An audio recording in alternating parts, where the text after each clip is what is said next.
other children. No, in a way that we're all together as humanity saying, okay, what can we do to make our lives better and make our bodies more attractive as a collective entity, as a single consciousness, unity consciousness.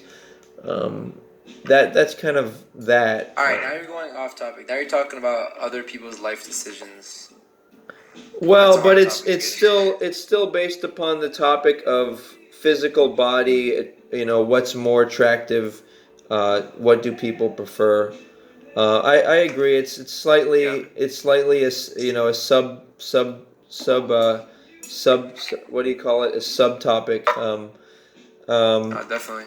uh, Everyone should take care of their bodies, man. I know people who are really wealthy and they're like age 60 something now, and they used to talk about money, but now when they get together, instead of talking about companies and stocks, they talk about what's gonna keep them, alive longer, and they talk about how like you have to be active every day right. and all that. So I feel you on that. That makes a lot of sense.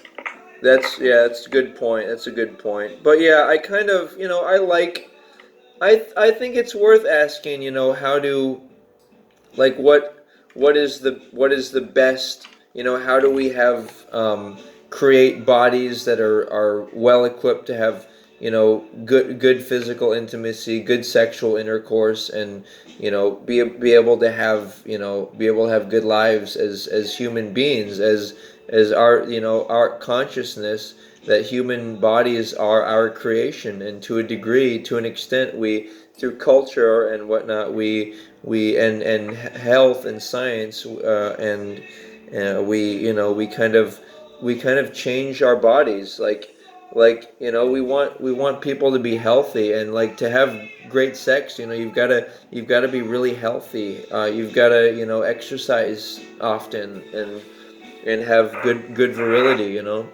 Um, for example. But it's just to, to suggest that one body or whatnot is more attractive than another. It's there's a high degree of relativity. What people prefer. So it's good for people to, I think, pursue what they prefer, and you know. But also, I'll conclude with this. How do you determine whether you're sexually compatible with a potential person before, without having sex with them? Well, it's simple. You just go on, you do a, what do you call it? Voice video chat with each other, or and email each other, and you can video chat, do mutual masturbation via video chat. You don't have to expose each other to your pheromones or hormones, which might make it so you can't control each other, and might make it so you start having sex before marriage. And guess what? I think that Yo, JR, are you trying to hint something to Ness? What are you trying to do? no, I actually have a that's kind of a funny. No, that's kind of funny. Well, since she happens to be the singular woman in the chat, but no, I actually have a woman I'm interested in, that I won't be. Is she that 50-year-old woman? No. She had big hips. Good joke, Trap. Oh yeah, does she have big hips? That's a good one, Zozo. It's. Wasn't me. I didn't say anything. Oh, dude, Hank is in the chat. Awesome, Hank. Glad to. Hank, you there? I guess Hank's not there. But in any case, guys, it's kind of a good, worthwhile subject to talk about. Like I was saying, um, sexual, compatibility. You can just do mutual masturbation via video chat, and you can, Oh my gosh. But think about it, Nessa. Like, do you? Hold on, let's get a female's opinion on this. Ness, what do you think about what he's saying? She doesn't have to respond if she doesn't want to. No, I want to. Change the subject. Go ahead. Sorry, what? So what were you saying, Nessa? Ness, go ahead. Say your opinion. I'm curious to what you think about JR's. I said that I'm over this Can we change the subject? Alright, see, JR, it makes a girl uncomfortable, you see? Well, first of all, I think Nessa's a woman, not a girl. Precision of semantics. Okay, it makes Number it funny one. now. Number two, Nessa, I respect your discretion. You're welcome to stay or leave. I don't feel I fulfilled the answer. Although I'm glad that I mean I'm surprised and I don't expect there's no obligation to anyone. But I'm surprised you guys have been willing to consider my position for what I thought would be a 10-minute dissertation, which turned out to be more like 40 minutes. Um, but the point being, guys, like it's all about love. And when you're in that place of mind, you don't want to seduce people. You can look like I can look at there is a real woman in real life that have a romantic interest in, and but the point being that you can look at this person and not want to seduce them, but want them to have a good life. Whatever. I look at women that I'm attracted to, and I instead of letting my ego run and just like think about them physically, I may glance at women and do maybe some little flirtation with eye movements or some little fun, but the truth Oh, is yeah. the truth is I want them to have a great life and to have their a dream mate, and that's a powerful thought. It's powerful to walk into a room with a ring on your finger, even if you're not married, and it just indicates it's indicative of your commitment to yourself and dreams and your, if nothing else, interest and respect for the sanctity of marriage. And remember, guys, when I say marriage, I'm talking about physical intercourse and intimacy, because the marriage ceremony is not as significant and meaningful as a full-on sexual, experience. And Men just want women as slaves. what? What, Nessa? I said men just want women as slaves. Not me. Goddamn right. At least you're honest, Jay Nasty. But think about it. Why would you want a submissive woman or a bitch to be around you? That would just take your energy down. That would take your energy Nah, down. dude. If It would up. Listen, man. It depends on your masculinity, man. I don't know what to tell you. I Well, just want a woman to submit to me, really, E-Trap? not be my servant. That's weird. Well, look, there's something for everyone, guys. That's fine, but Yeah, but you know what I find more attractive, JR, than just being submissive? When a woman is really faithful, like it's more. It's not really just being the a term. slave. It's more of like that really intense faithfulness. Well, to me, the term faithfulness I'm and just joking, by the way. I know. Nessa, don't worry. I think it was a good input, and I think you're right that a fair number of men just objectify women. I'm in agreement with you, Nessa, and I think it's very rare to find women that objectify men. And I think the only types of women who do that are those who are mentally disturbed. Who, the men? No, I think the only when you find women who objectify men, Okay. it's only because they've gone through a bad experience or they're mentally disturbed. It's not a but I think men, unless they have, I've been through some pretty bad experiences, but I yeah. don't think that way. Okay. Thank you. JR with the facts tonight. Thank you, Mr. J. And we're trying to investigate here. We're look into things, and I'm making an effort to be scientific about it. But what I will say is, actually, I think I'm about concluded here. I feel pretty good. I think I've gone through a whole series of issues, and even the idea that Yeah, dude, for many hours. right, and I don't think when like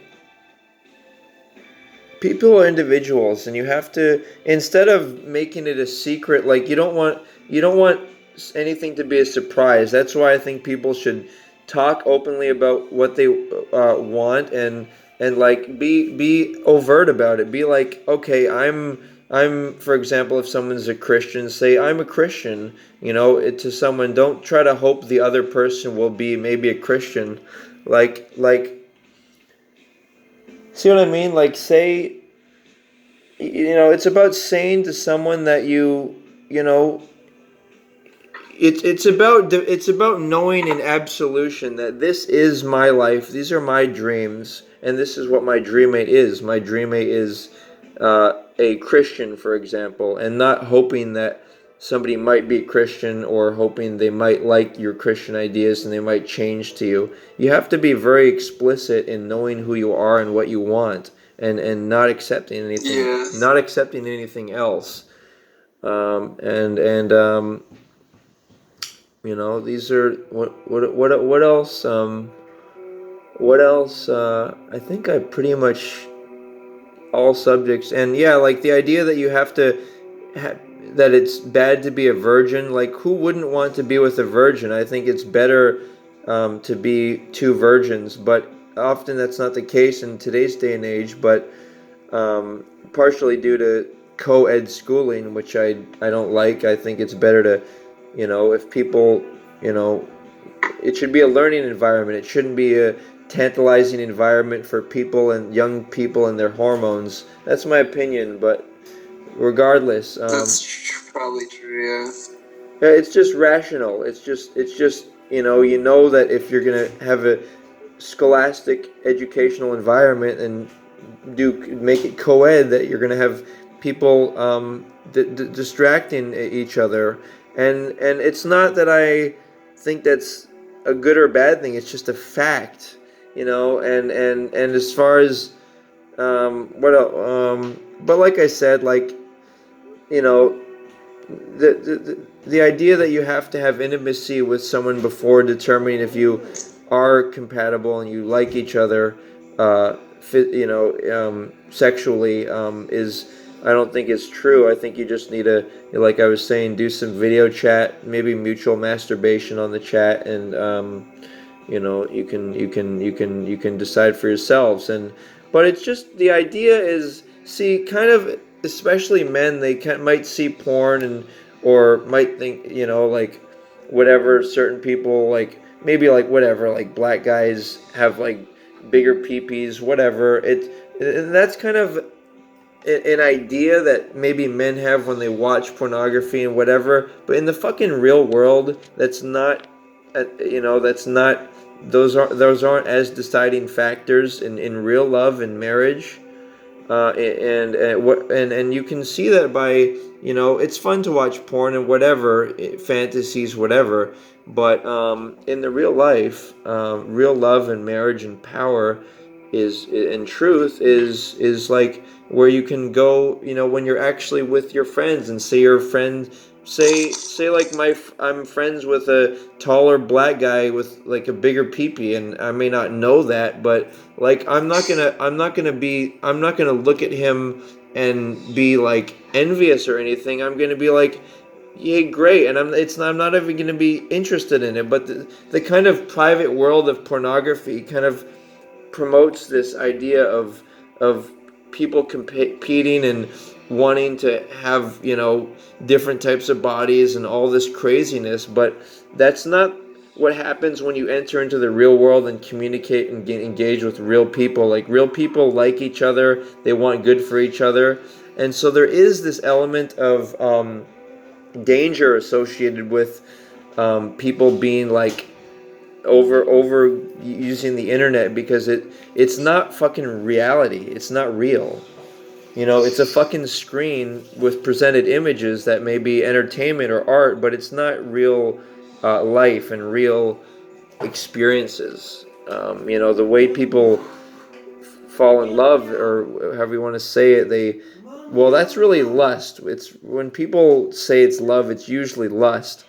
But it's good, it's good to be lust. It's natural to have an attraction, but in order to really qualify that, is this person somebody I want to, live the rest of my life with? Is this someone who there's a simple question to ask. If Hey, Jared, what do you think about girls and money? Or females and money, since you don't like the word girls? Right. Thank you for the consideration.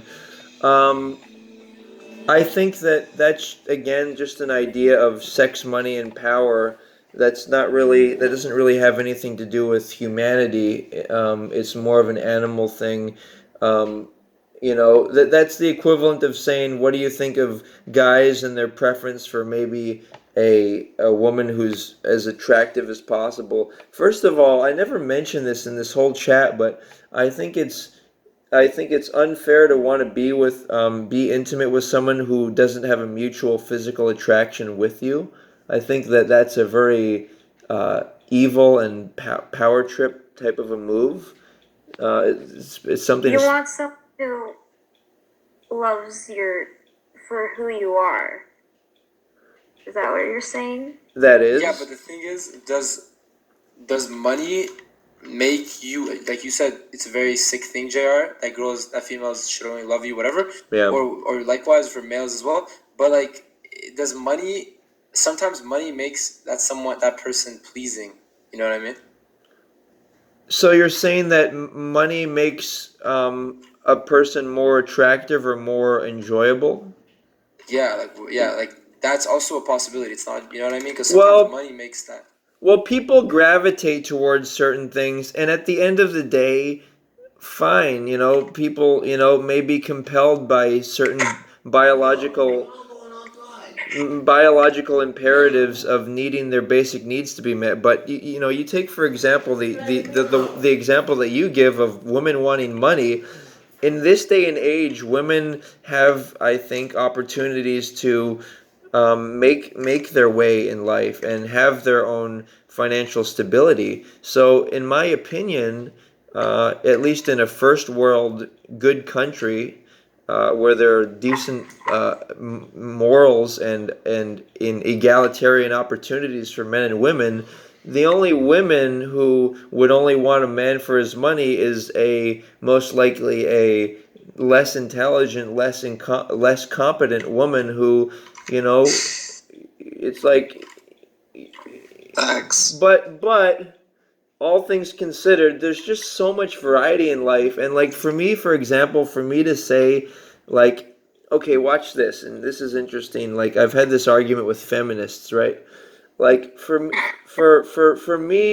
okay, for me to okay, for me to say that it's wrong for a rich guy to go to, say, the Philippines and quote unquote marry, quote unquote, under the auspices of love, a woman who's less than half his age.